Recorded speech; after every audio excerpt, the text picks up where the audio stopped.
Petroleum agency ঘনশ্যামী আসলাম।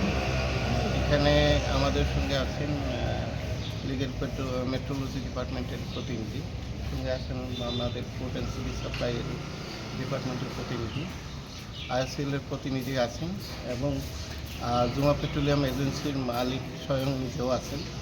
তো ঘটনা ছিল কালকে এক ব্যক্তি সম্ভবত একটা প্লাস্টিক কন্টেনারে করে পেট্রোল নিয়ে যাচ্ছিলেন। তো ওটার উপর ভিত্তি করে একটা কমপ্লেন হয়েছিল। ওই কমপ্লেনের পরিপ্রেক্ষিতে আজকে ইনকোয়ারিতে আসা।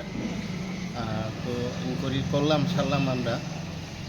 ওনাদের সুকোজ করা হবে এবং ফর দ্য টাইমিং আমরা ওনাদের বললাম যে ক্লোজ থাকবে অতটুকুই ক্লোজ থাকবে। বলতে পারছি না, রিজলভ হলে পরেই আমরা খুলে দেবো, এটাই আমাদের আপাতত সিদ্ধান্ত। অথরিটি নজরে নেওয়া হবে সব কিছু এবং অথরিটি